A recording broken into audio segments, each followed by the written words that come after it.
नमस्कार दोस्तों, मेरा नाम है निकेश कुमार। आपका हमारे YouTube चैनल मैथ्स मैजिक में बहुत बहुत स्वागत है। हमारी जो लेक्चर सीरीज चल रही है उसके अंदर हम 3D आकृति ज्योमेट्री जो है उनके संपूर्ण पृष्ठीय क्षेत्रफल, उनका आयतन क्या होता है, सरफेस एरिया एंड वॉल्यूम, ये सब हम फाइंड कर रहे हैं। ये कैसे निकलता है, क्या इनका फॉर्मूला होता है, कैसे इनके आधार पर क्वेश्चंस आते हैं और कैसे हम उनको सोल्व करते हैं। ठीक है, अगर आप पहली बार हमारे चैनल पर विजिट कर रहे हैं तो चैनल को सब्सक्राइब कर दीजिए, बेल आइकन को दबा दीजिए ताकि जो भी नई वीडियो है उनका नोटिफिकेशन आपको सबसे पहले मिल सके। और अगर आपने पहली वाली वीडियो नहीं देखी है तो मैंने प्लेलिस्ट बना रखी है सरफेस एरिया एंड वॉल्यूम, उसको ओपन कीजिए। उसके अंदर पहले वाले 4 लेक्चर आपको मिल जाएंगे जिसके अंदर सभी जो है हर एक पर्टिकुलर डायग्राम को ले रखा है। जैसे बेलन हो चुका है, शंकु हो चुका है, घन हो चुका है और घनाभ हो चुका है। इनकी सबकी अलग अलग वीडियो है, आप उनको अच्छे से देख लीजिए, उनके क्वेश्चन सोल्व कर लीजिए। ठीक है, तो आज का लेक्चर जो है उसके अंदर हम पढ़ेंगे गोला। एक नया टॉपिक आया है गोला। गोले को बोलते हैं स्फेयर। अब मैं आपको पहले गोले की परिभाषा दे दूं कि गोला होता क्या है। देखिए, जो वर्त होता है, वृत्त जो बनाते हैं हम 2D आकृति के अंदर, किसी समतल पेज, कागज, दीवार के अंदर, बोर्ड के ऊपर जो बनाते हैं वो होता है वृत्त।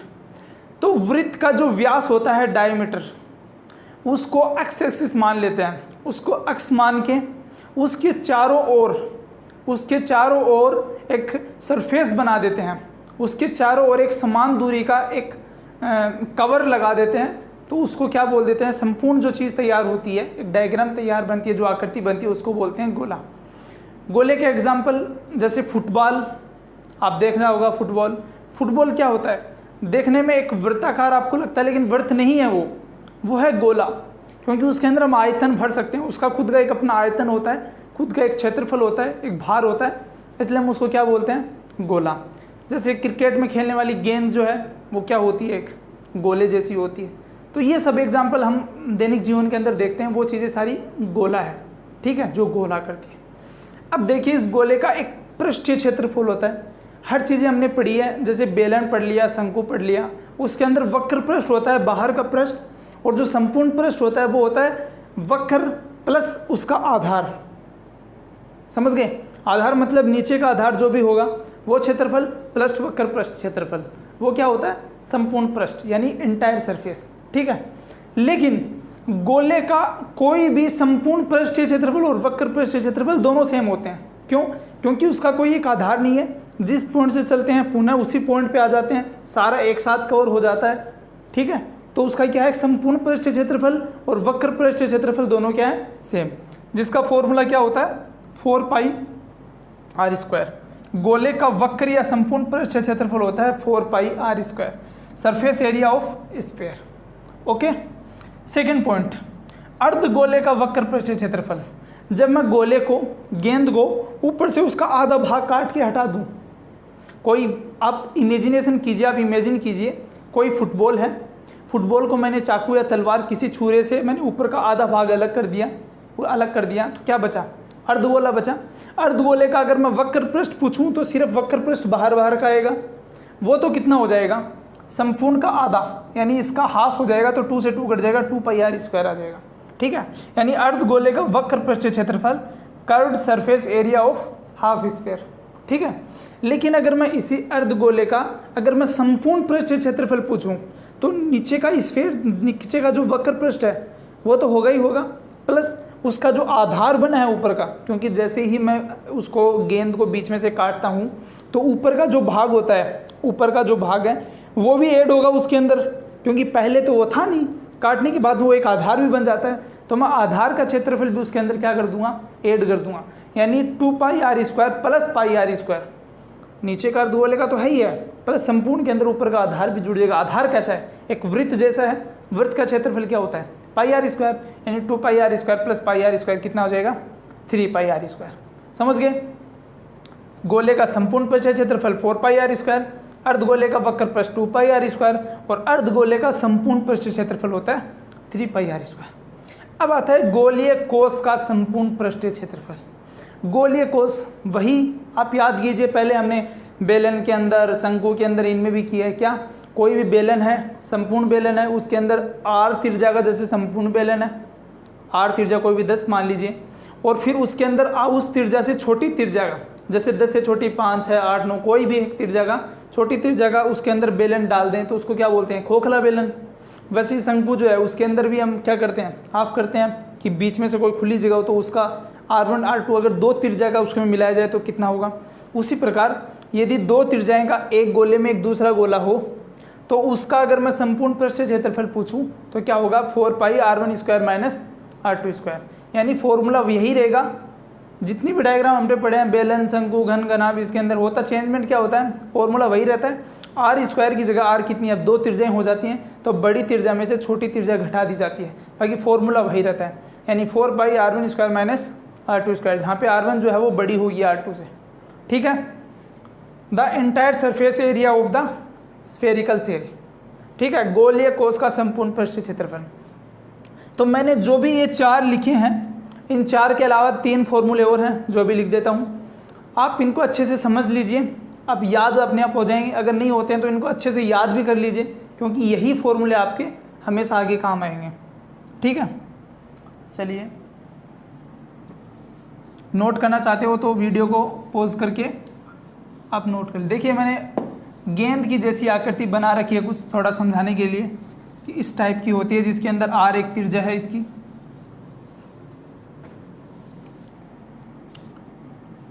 अब 5 नंबर का ये क्या होगा, गोले का आयतन। आयतन क्या होगा, आयतन होगा 4/3 πr³। ये होता है गोले का आयतन। ठीक है, वॉल्यूम ऑफ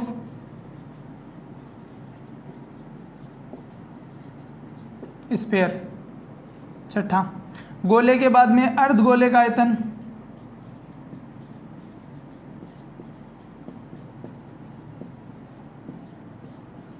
अर्धगोले का आयतन इसका आधा हो जाएगा, यानी 2/3 πr³। ठीक है, वॉल्यूम ऑफ हाफ स्फीयर।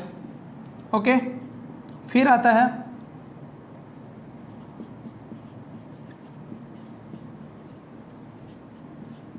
गोलीय कोश का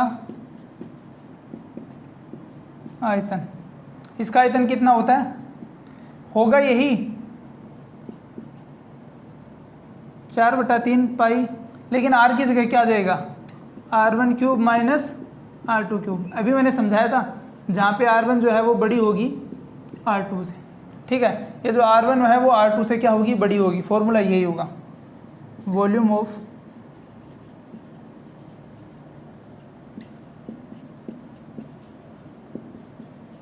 स्फेरिकल सेल। तो ये अपने 3 फॉर्मूले हो रहे हैं। गोले का आयतन होगा 4/3 πr³, याद रखना। अर्धगोले का जो आयतन होगा वो होगा 2/3 πr³, और गोलीय कोश का जो आयतन होगा वो होगा 4/3 πr1³ माइनस r2³। अंडरस्टैंड, समझ में आ गया। चलिए अब आते हैं क्वेश्चनों पे, क्वेश्चन आंसर। ये था अपना थ्योरेटिकल पार्ट, ये थे फॉर्मूले। फॉर्मूले याद कर लेना अच्छे से, समझ आ गए होंगे मेरे ख्याल से। आज इसी लेक्चर के साथ अपनी ये जो 3D आकृति वाली आयतन सरफेस एरिया वाली थी ये ख़त्म हो जाएगी, सारे कंप्लीट हो जाएंगे। क्वेश्चन नंबर फर्स्ट, एक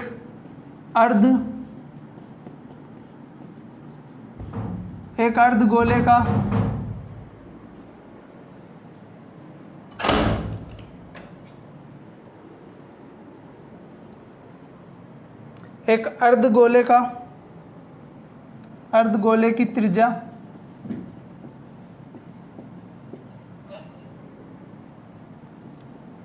3.5 सेंटीमीटर है।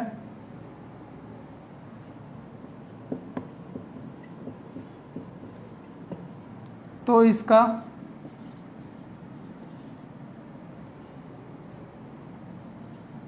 आयतन व संपूर्ण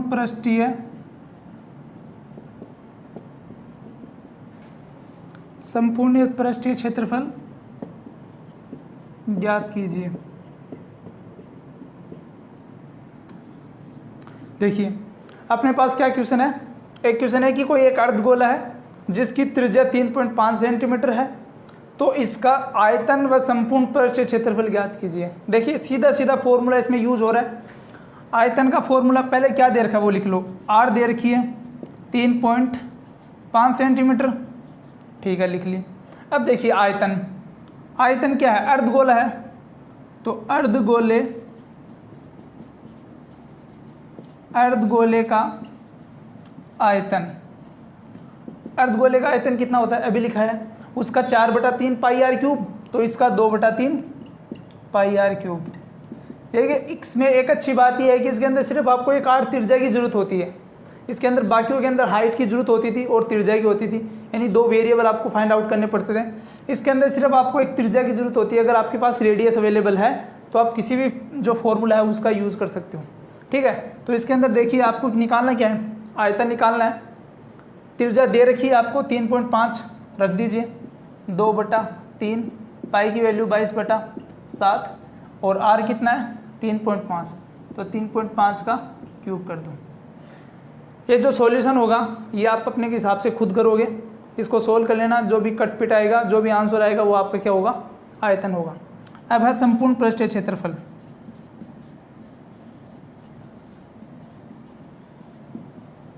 संपूर्ण पृष्ठीय क्षेत्रफल, देखिए मैंने बताया था अर्धगोले का जो पृष्ठीय क्षेत्रफल होता है वक्र पृष्ठीय, वो संपूर्ण गोले का आधा होगा यानी 2 पाई आर स्क्वायर। लेकिन अर्धगोले का जब संपूर्ण पृष्ठीय क्षेत्रफल पूछे तो उसके आधार का क्षेत्रफल और ऐड हो जाता है, मतलब 3 पाई आर स्क्वायर। तो 3 पाई की वैल्यू 22/7, आर स्क्वायर, आर कितनी है 3.5, तो इंटू 3.5। इसको सोल्व कर लेना, इसको जब गुणा करोगे 7 का भाग दोगे तो जो भी आंसर आएगा वो आपका क्या होगा, संपूर्ण पृष्ठीय क्षेत्रफल। यानी फॉर्मूले का आपने यूज़ किया और उसकी वैल्यू निकाल ली, समझ गए। चलिए अब सेकंड क्वेश्चन पे आते हैं।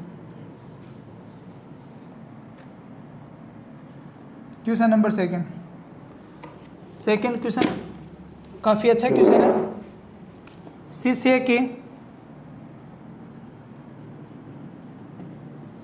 के एक गोले की त्रिज्या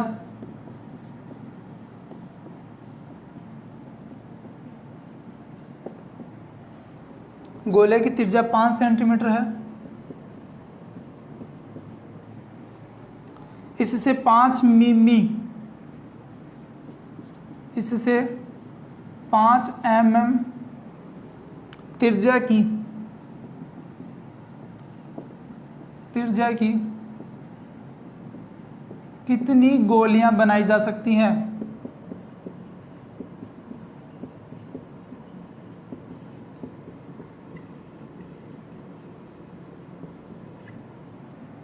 कितनी गोलियां बन सकती हैं। देखिए इसने क्या पूछा है, शीशे के एक गोले की त्रिज्या, यानी कोई कांच है, कांच ग्लास की कोई एक गोला है, स्फीयर है, जिसकी त्रिज्या 5 सेंटीमीटर है, ठीक है। देखिए मिमी जो होता है mm, ये सेंटीमीटर से काफ़ी छोटी इकाई होती है, यानी जो गोलियां होंगी वो छोटी होंगी ओब्वियसली। इससे 5 mm त्रिज्या की कितनी गोलियां बनाई जा सकती हैं। यानी आपके पास कोई भी एक शीशे का गोला है, आपको ये कहा जा रहा है कि अगर शीशे को गोले को तोड़ दीजिए, कुछ भी कर लीजिए, मतलब उसके अंदर कितनी गोलियां समा जा सकती हैं। यानी कि उस गोले का यूज़ करके अगर आपको कहा जाए कि 5 mm की छोटी गोलियां बनानी है तो उसकी सहायता से आप कितनी गोलियां बना सकते हो। जब ऐसे क्वेश्चन आए तो मैंने आपको एक बार बताया था कि कोई एक बड़ा सा जग है पानी का जिसके अंदर 100 लीटर पानी आता है, ठीक है। आपको कहा जाए कि इससे कितने गिलास भरे जा सकते हैं, और मैंने गिलास दे दिया जिसके अंदर 10 लीटर भरा जाए, यानी कि पूरे जग के अंदर 100 लीटर पानी आता है और एक गिलास उसके अंदर 10 लीटर पानी आता है। मैंने कहा इस जग में जितना पानी है उस पानी का यूज़ करके आपको गिलास भरने हैं, तो कितने गिलास भरे जा सकते हैं। तो आप क्या करोगे, इस छोटे गिलास का आयतन जितना होगा उसका बड़े वाले आयतन के अंदर आप भाग दोगे। ये गिलास है, ये जगह, उसका जब भाग दोगे तो क्या आएगा 10 गिलास, यानी कि 10 गिलास भरे जा सकते हैं। सेम उसी तरह है, कोई एक गोला है बड़ा गोला, कोई एक गोला है बड़ा गोला, आपको कहा जाए कि इससे ट्रांसफ़र करके आपको छोटी छोटी गोलियां बनानी है, तो आप उसी जग और गिलास की तरह क्या करोगे, एक जग है मान लीजिए, यानी इसका आयतन निकालोगे, कितना आयतन आता है, फिर एक छोटी गोली का आयतन निकालोगे, मतलब एक गिलास का आयतन हो गया। उस बड़े गोले के अंदर जब मैं एक छोटी गोली का भाग दूंगा तो टोटल गोलियों की संख्या आ जाएगी। ठीक है, इसी प्रकार जब भी कोई क्वेश्चन आए जिसके अंदर चेंजमेंट करना हो, परिवर्तन करना हो कि किस वस्तु से कौन सी वस्तु बनाई जा रही है, तो दोनों वस्तुओं के आयतन को आपस में डिवाइड कर दीजिए तो वैल्यू आ जाएगी, संख्या आ जाएगी। ठीक है, यानी हम क्या करेंगे, पहले गोले का आयतन निकालेंगे। तो गोले का आयतन क्या होगा, गोले का आयतन कितना होता है, 4/3 पाई आर क्यूब। इसके अंदर आर कितनी है, 5, तो 4/3 पाई 5 × 5 × 5, तो इसकी वैल्यू आएगी कुछ,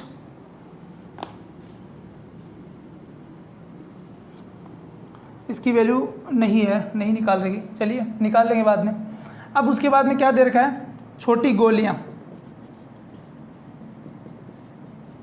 छोटी गोली की त्रिज्या। अब देखिए जो त्रिज्या दे रखी है वो कितनी दे रखी है, 5 mm। ठीक है, जब 5 mm को सेंटीमीटर में बदलते हैं, क्यों, क्योंकि मैंने आपको पहले वाले लेक्चर के अंदर बताया था कि क्वेश्चन के अंदर जो भी टर्म दे रखी हैं, जो भी अगर अपने वर्ग को वैल्यू दे रखी है, वो सभी क्वांटिटी सेम यूनिट के अंदर आनी चाहिए। यानी अगर यहाँ सेंटीमीटर है तो इसको भी सेंटीमीटर में बदलो, या इसको mm है तो इसको भी mm के अंदर बदलो, यानी सेम रखना है।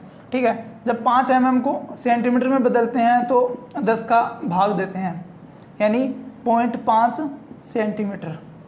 तो जो mm को बदलेंगे तो क्या आएगा, 0.5 सेंटीमीटर। अब मैं इसका आयतन निकालूंगा तो क्या आएगा, गोली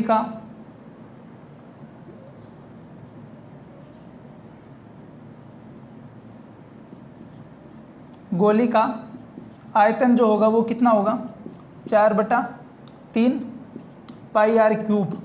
आर कितना दे रखा है, 0.5 गुना 0.5 गुना 0.5। ठीक है, अब चलिए, अब हमें क्या निकालना है, गोलियों की संख्या। तो गोलियों की संख्या कितनी आएगी, गोलियों की संख्या आएगी, इस गोले का आयतन जो होगा, गोले का आयतन के अंदर हम भाग दे देंगे गोली का आयतन, तो इसका भाग देंगे तो हमारे पास क्या आ जाएगी, वैल्यू, यानी 4/3 पाई 5 का क्यूब था बटा 4/3 पाई 0.5 का क्यूब था। इसको काट देंगे, इसको काट देंगे। अब इसके अंदर इसकी वैल्यू निकाल लेंगे, इसकी वैल्यू आएगी 1000।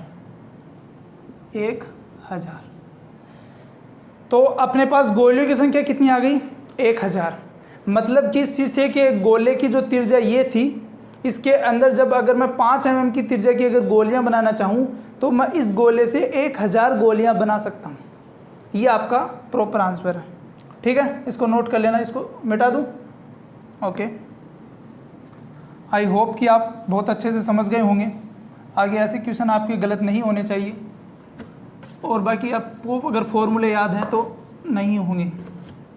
चलिए last and final question, question number 3, काफ़ी अच्छा क्वेश्चन है।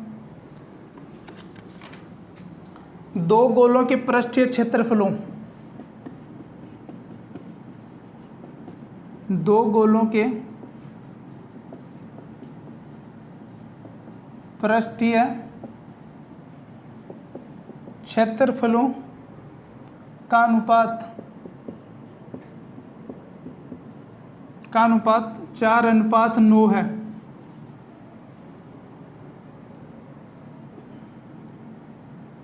तो उनके पृष्ठीय क्षेत्रफलों तथा आयतनों का अनुपात ज्ञात कीजिए। अपना क्वेश्चन है कि दो गोलों के वक्र पृष्ठीय या जो भी है पृष्ठीय क्षेत्रफलों का अनुपात 4:9 है। तो हमें क्या करना है कि उनके पृष्ठीय क्षेत्रफलों का और आयतनों का अनुपात ज्ञात करना है। ठीक है, तो होगा क्या कि पृष्ठीय क्षेत्रफलों का आयतन अनुपात दे रखा है 4:2। तो मैंने माना एक गोले की त्रिज्या जो है वो R1 है, तथा क्योंकि दो गोले दे रखे हैं तो दूसरे गोले की त्रिज्या जो है वो R2 है। R1 और R2 दोनों की अलग अलग त्रिज्या मैंने मान ली।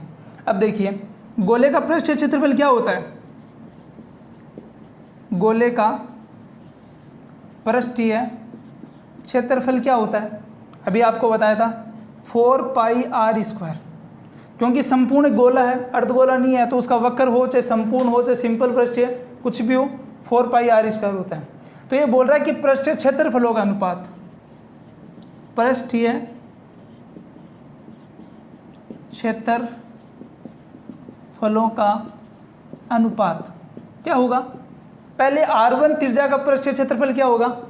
4πr1² बटा 4πr2², यही होगा।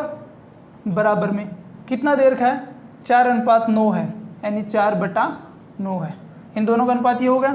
अब 4π से 4π गया तो क्या आया? R1 बटा R2 का होल स्क्वायर 4/9। 4/9 को क्या लिख सकते हैं? 2/3 का होल स्क्वायर, क्योंकि 2 का स्क्वायर 4, 3 का स्क्वायर 9, स्क्वायर से स्क्वायर गया। यानी क्या आया अपने पास? क्या आया? R1 बटा R2 बराबर क्या आया? 2/3। यानी R1 की वैल्यू 2 आ गई और R2 की वैल्यू 3 आ गई। इनका अनुपात आ गया त्रिज्या का अनुपात 2:3। ठीक है, चलिए अब अपना क्या मकसद है कि हमें निकालना है आयतनों का अनुपात।